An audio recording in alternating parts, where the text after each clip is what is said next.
코인 날라주는 남자입니다. 2024년도 새해가 밝았습니다. 새해 복 많이 받으시고 제 영상을 보시는 분들 모두 2024년도에는 코인으로 더 큰 자산을 이루시길 기원드리겠습니다. 비트코인 가격이 44K 중후반대까지 치고 올라오고 있습니다. 비트코인과 코인 시장이 왜 이렇게 힘이 좋은지에 대해서 분석을 해보고 2024년도 특히 상반기에 코인 시장의 방향성이 어떻게 될지 이야기를 해보겠습니다. 린 알덴의 경우 비트코인과 코인 시장을 통해서 많은 부가 쌓일 거다라는 이야기를 하고 있는데 그 이유가 무엇인지 같이 살펴보도록 하겠습니다. 2023년도 4분기에 비트코인은 힘있는 상승을 했습니다. 10월 달에 말씀을 드렸어요. 이때 큰 폭의 비트코인이 상승을 했고 이때 쌓인 에너지가 11월, 12월 달까지 전달될 가능성이 매우 크다라고 말씀을 드렸고 실제로 11월 달과 12월 달은 모두 상승을 했습니다. 12월 달에는 조금 더 모멘텀이 떨어질 줄 알았는데 마지막에 힘있게 상승을 하면서 상승률로는 11월보다 더 컸고요. 2024년도 1월이 됐을 때 비트코인 가격이 42K에서 44K 중후반대까지 치고 올라오면서 이미 플러스가 많이 되고 있습니다. 다만 10월, 11월, 12월 좋았던 때를 보면 제가 2016년도, 15년도 사이클을 추종한다고 말씀을 드렸는데 이때 큰 폭의 상승을 하고 그 뒤에 2026년도 1월 달에 하락을 했기 때문에 아직도 여전히 조심을 해야 되는 부분은 저는 있다고 생각을 하고 있고요. 다만 여기서 가장 다른 변수가 뭐냐면 비트코인 현물 ETF의 승인 기대 가능성, 이런 부분들이 2024년도에는 2016년도에 없던 기대감이 있기 때문에 이 부분이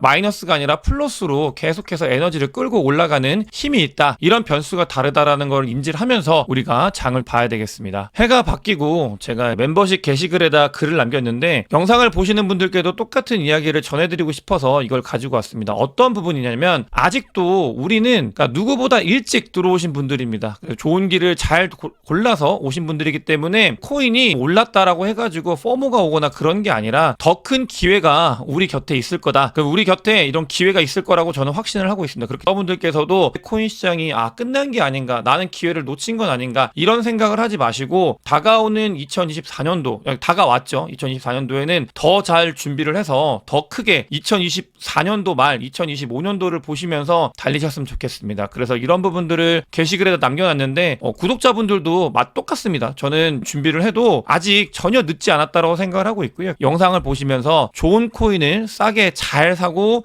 그런 방법들을 함께 공부하셨으면 좋겠습니다. 본격적으로 비트코인에 대해서 살펴보도록 하겠습니다. 44K 중후반대까지 올라오면서 고래들이 큰 포모를 느끼고 있는 걸 확인할 수 있습니다. 44K 전에 CVD 자료인데요. 이게 이렇게 뚫고 올라오면서 44K 중반대에 있는 이 매도벽을 모두 치우고 44.8K까지 올라간 모습을 확인할 수 있습니다. 그만큼 고래들이 큰 폭의 매수세를 이어가고 있는 모습이고요. 이거는 어떻게 보면 정답지라고 할까요? 이런 부분들이 있었는데 비트맥스 이전에 말씀을 드렸었잖아요. 비트맥스가 이렇게 올라올 때 롱 포지션이 굉장히 많이 늘었고 비트코인 가격이 쭉 올라갔었다라는 말씀을 드렸는데 그것만큼 지금 롱 펀비가 많이 올라가고 있습니다. 비트맥스 같은 경우는 비트코인의 방향성을 롱 포지션으로 많이 보고 있고 뒤에 실제로 비트코인이 42K에서 44K까지 끌어올라간 모습을 볼 수 있습니다. 그만큼 비트맥스의 이런 이 펀딩 비율이 방향성을 제시할 때 단기적으로 잘 맞고 있기 때문에 참고하면 좋은 자료고요. 또 다른 정답지죠. 비트코인 청산맵 자료를 보면서 제가 말씀을 드리는 게 이게 단기적인 흐름에 있어서 너무 잘 맞는다. 하락적인 부분, 롱 포지션이 많이 구축이 됐을 때는 하락을 하고 그다음에 숏 포지션이 너무나 많이 구축이 되고 있기 때문에 이 부분을 찍고 갈지에 대해서 지켜보면 좋을 것 같다라고 말씀을 드렸는데 그 부분이 세력들이 그냥 다 먹고 갔어요. 이 숏 포지션이 많이 늘어난 거를 전부 다 깨부신 걸 확인할 수 있습니다. 이런 부분들이 단기 변동성에 있어서 세력들의 움직임을 포착하는데 너무 좋은 자료들이 지금 세상에 많이 나와 있기 때문에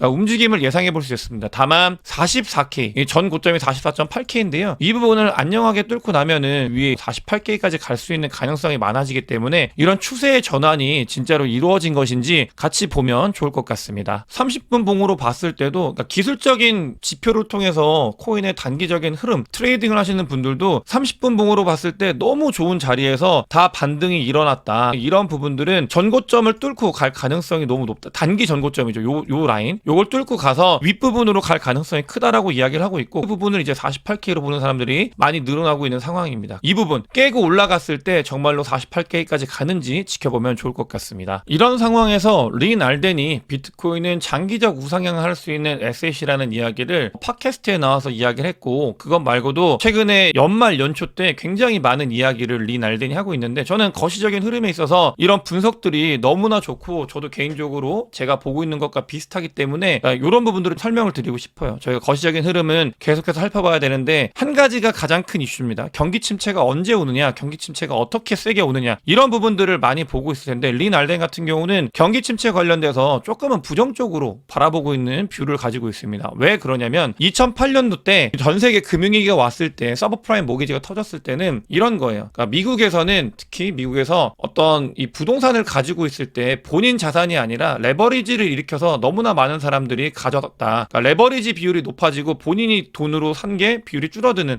그런 모습을 보였었다. 2008년도에 위기가 왔었는데, 2020년도 이후에는 본인 돈으로 이 부동산을 사는 사람들이 많이 늘었다. 단기 충격, 이런 위기가 올 가능성에 대해서 조금은 작게 봐야 된다라는 이야기를 하고 있습니다. 그것과 같이 해가지고 실제로, 그러니까 미국은 그런 것 같아요. 부동산을 살 때 빚을 안 내고 사고 있습니다. 그러니까 이 추세가 2008년도 서브프라임 이 모기지 이후에 나타나는 현상인데요. 그러니까 부동산 같은 경우는 뭐 상업용 부동산이든 그냥 부동산이든 그냥 대출을 땡겨서 사는 게 아니라 자기 돈으로 많이 사고 있습니다. 이런 부분들은 국내랑 한국과 너무 다른데, 한국 같은 경우는 레버리지를 많이 일으켜가지고 가계부채 거의 대부분이 다 부동산 부채잖아요. 근데 미국은 그렇지 않다. 건전하기 때문에 이런 부분들이 경기 침체의 가능성에 대해서, 충격에 대해서 완화시킬 수 있는 기제다. 2008년도와는 너무 다른 데이터이기 때문에 이런 부분들을 알아야 된다라고 이야기를 하고 있습니다. 너무 놀라운 자료였고요. 경기 침체가 오더라도 충격파나 이런 것들이 예전에 2008년도 그런 부분들과 다를 수 있다라는 거에 대해서도 염두를 하면서 저희는 트레이딩이나 코인에 뭐 전략적인 매수 매도에 임해야 되겠습니다. 그러면서 거시적으로 지금 미국에서는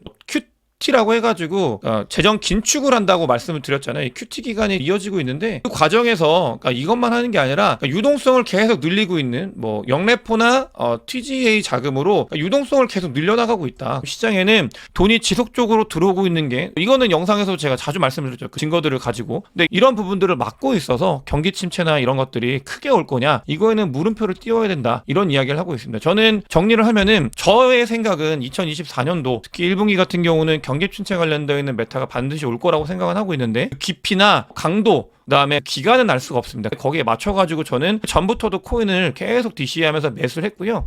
이게 오더라도 가격이 하락을 하게 되면 너무나 감사한 마음으로 좋게 저는 코인을 매수할 거기 때문에, 개인적으로 왔으면 좋겠어요. 약 경기 침체라 와가지고 코인들이 흔들리면서 조금은 더 싼 가격에 잘 살 수 있게 그런 기회를 줬으면 좋겠다는 생각을 가지고 있는데, 린 알덴 같은 경우는 거시적인 이런 흐름을 봤을 때 그런 움직임들 막 강하게 막 이렇게 꽂거나 이런 것들은 어려울 가능성이 있지 않냐, 이런 이야기를 하고 있습니다. 그러면서 동시에 린 알덴은 그런 거시적인 흐름, 돈이 풀려는 움직임을 보면서 다른 자산보다도 비트코인을 굉장히 좋아합니다. 이런 인플레이션의 시대와 돈이 풀리는 시대에서 비트코인은 어쩔 수 없이 장기 우상향을 할 수밖에 없다. 이런 이야기를 계속 하고 있고요. 저는 그런 부분들 너무 동의하고 있고, 이 비트코인과 코인 시장에서 코인으로 불을 쌓는 기회가 반드시 있을 거다. 이런 이야기를 린 알덴은 자주 해요. 저도 여러분들께 영상에서 불을 쌓을 수 있는 기회, 다른 자산들보다도 제가 왜 코인을 좋아하는지, 다른 자산들 40% 한다고 퀀텀 점프하면서 자산이 막 엄청나게 바뀌고 이러지 않잖아요. 근데 이 코인 시장은 그런 부분들이 가능하기 때문에 여러분들께서도 부를 쌓을 수 있는 기회를 반드시 코인으로, 좋은 코인을 잘 매집을 하셔가지고 얻으셨으면 좋겠습니다. 2024년도 5년도는 그런 기회가, 우리가 기회인지 모르지만 주변에 너무나 많이 생길 거예요. 기회를 잡는 사람이 진짜 어떻게 보면 인생을 역전하거나 자산을 퀀텀 점프하거나 할 수 있는 기회가 올 거다라는 말씀을 드리고 싶고, 제가 요즘에 퀀텀 점프 이런 이야기를 지향을 하는데, 그 이유는 너무나 많이 말씀을 드렸고, 코인 시장에 대해서 제가 바라보고 있는 뷰기도 하고, 또 이런 것들을 너무나 많이 말씀을 드리면 기대감에 그런 것들이 있어가지고 조금 지향을 했다가, 근데 사실 기회가 맞거든요. 그래서 여러분들께서도 진짜 퀀텀 점프를 할 수 있는 기회가 내 곁에 있을 수 있다는 생각을 꼭 가지셨으면 좋겠습니다. 비트코인 현물 ETF 관련돼서 내일 나올 거다라는 이야기가 들리는 것도 있어요. 이번 주는 언제라도 비트코인 현물 ETF 관련되어 있는 소식이 전해질 수 있다는 있다라는 생각을 하면서 전해지고 나서 셀더 뉴스라는 이야기도 있고 더 올라갈 거다라는 이야기도 있는데 가봐야 알죠. 근데 가봐야 아는 셀더 뉴스 나면 너무 좋을 것 같아요. 그러면 너무 잘 매집할 수 있는 기회를 주는 거기 때문에 좋은 거고 그냥 상승을 해버리면 그것도 좋은 거죠. 매집한 거 있기 때문에 상승분을 먹으면 되기 때문에 좋은 거고 어찌됐든 간에 이런 부분들이 조만간 나올 가능성이 있다는 걸 여러분들께서 아셔야 되고요. 분위기를 계속해서 띄우고 있습니다. 전통 금융권 같은 경우는 비트코인 현물 ETF 이야기할 때 그냥 접근을 나올 것 같다 이렇게 하는데 마이크 노보그라츠 같은 경우는 역시 코인판에 있던 사람이기 때문에 빅띵스 커밍 막 이러면서 코인 쪽에서 기대감을 일으킬 때 하는 그런 행동들을 2024년도 시작하자마자 올렸고요. 그러면서 비트코인 현물 ETF 관련돼서 큰 게 온다 기다려라 이런 이야기를 하고 있습니다. 인베스코랑 갤럭시 비트코인 현물 ETF 수수료 0%면서 공격적인 정책을 만들고 있는 곳이고요. 또 비트코인 현물 ETF 관련돼서 어떤 거냐 이런 거죠. 신청이 되면은 뒤를 봐야 되는데 너무나 많이 말씀을 드렸기 때문에 이제는 귀가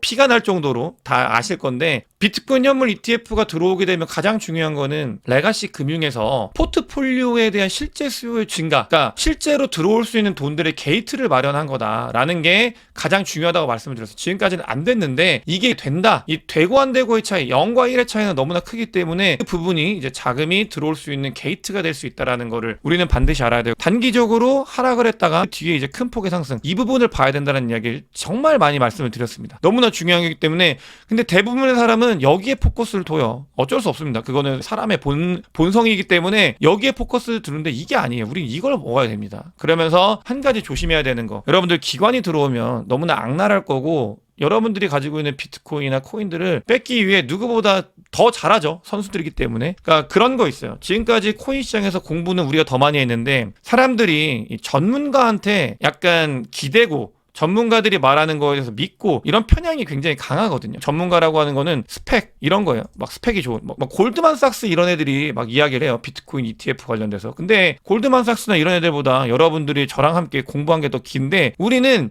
이런 사람들을 추종을 할 수밖에 없어요. 그게 본능이고 근데 이런 사람들이 나중에 이런 얘기를 하겠죠. 비트코인 ETF 승인되고 나서 불시시다. 그렇게 되면은 하락을 하겠죠. 그러면서 뺏어가겠죠. 이런 사람들이. 그런 부분들이 있기 때문에 여러분들께서도 가지고 있는 비트코인과 코인들을 정말 소중히 간직하셔야 되고 뺏기지 않으셔야 된다. 전문가라고 하는 사람은 다 이유가 있다. JP모건 회장 이야기를 굳이 말씀 안 드려도 알겠시겠죠. 막 말로는 비트코인 막 쓰레기다 나쁘다 이런 이야기를 하면서 속으로는 막 다 뒤로는 다 감아가지고 비트코인 모으고 있고 그런 것들이 너무나 보이고 있기 때문에 이제는 그런 승부의 시기가 다가오고 있습니다. 여러분들께서도 꼭 아셨으면 좋겠고요. 제가 이런 말씀 왜 드리냐면은 이거예요. 축척의 기간, 그러니까 하락 일부 뿅망치 기간이 있을 수 있는 그런 라인이기 때문에 이때 내 비트코인이나 코인을 뺏기지 말고 이 뒤를 보자 이런 이야기를 제가 관통하면서 말씀을 드리는 거고요. 2024년도 이때는 지난번 세 번의 사이클과 똑같습니다. MACD상 골든 크로스가 일어나고 나서 지속적인 상승이 있었다. 그 뒤에 상승이 있었다. 이게 역사적으로 반복이 되었고 이번에도 될 가능성이 보이고 있죠. 비트코인이나 코인 시장이 너무나 좋기 때문에 그런 움직임들을 우리는 기회를 잘 포착을 해야 된다라는 말씀을 드리고 싶습니다. 실제로 기관들이 어떤 행동을 하고 있는지 지켜보게 되면은 CME 주간 데이터상으로 장기 펀드에서 비트코인의 롱이 역대 최다라고 합니다. 그만큼 기관들의 그러니까 장기적으로 비트코인을 바라봤을 때 롱 포지션이 맞다.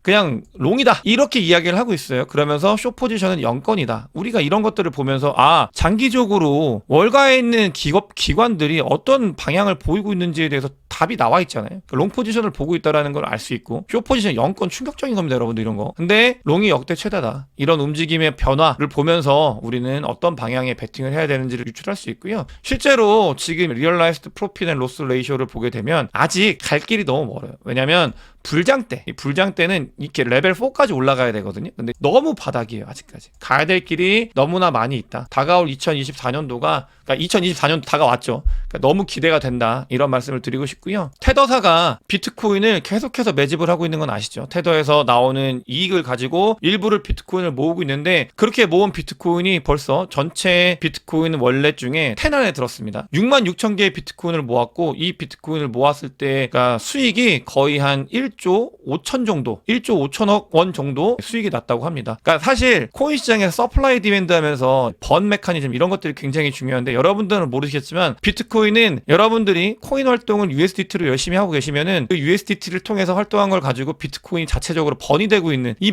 소각 메커니즘을 알아서 가지고 있게 되는 그런 구조가 됐습니다. 테더를 열심히 쓰면 USDT를 열심히 쓰면 그게 비트코인을 사게 되고 비트코인을 사게 되면 또 비트코인을 모으게 되고 그러면 비트코인이 가격이 올라가면서 테더를 더 많이 쓰게 되고 이런 선순환 이런 고리가 생겼다라는 거를 아실 수 있고요. 비트코인과 관련돼서는 저는 앞으로 이제는 기관을 넘어서 국가 간의 전쟁이 될 가능성이 크다고 생각을 하고 있는데 채굴 관련돼서 미국과 중국이 가장 큽니다. 카자흐스탄 같은 경우도 중국 채굴업자들이 카자흐스탄으로 많이 간 거고요. 미국과 중국 이런 비율을 봤을 때 38%, 34%. 캐나다도 미국으로 치면은 그러니까 미중 간에 이런 경쟁이 심해지고 있고 보시게 되면 말레이시아, 러시아 이렇게 자원은 있는데 그런 걸 활용해야 되는 나라에서도 비트코인 채굴이 늘어나고 있는 걸 확인할 수 있습니다. 이런 부분들은 앞으로도 더 심해질 거고요. 못 사는 나라들은 당연히 비트코인 채굴에 더 많이 뛰어들 수밖에 없습니다. 돈이 되기 때문에. 그런 움직임들이 2024년도, 5년도, 6년도, 7년도에 우리가 볼 수 있는 그런 환경이라고 생각이 들고요. 안타깝게도 주말 연휴간에 오르빗 체인에서 해킹 사고가 있었다고 합니다. 이게 근데 연관되는 게 북한이라고 해요. 이런 부분들이 조금 앞으로도 많이 개선이 됐으면 좋겠고 북한과 중국 때문에 이런 규제가 더 심해질 수 있는 가능성이 있습니다. 이런 부분들이 잘 정리가 됐으면 좋겠습니다. 오늘 그러니까 비트코인이나 코인 시장에 어떤 기회가 있는지 너무나 많은 이야기를 드렸던 것 같고 2024년도 정말로 여러분들과 제가 이 코인으로 부를 더 많이 쌓을 수 있는 한 해가 되었으면 좋겠습니다. 오늘 영상이 도움이 되셨으면 구독과 좋아요, 많은 공유, 댓글 부탁드리겠습니다. 영상 봐주셔서 대단히 감사합니다.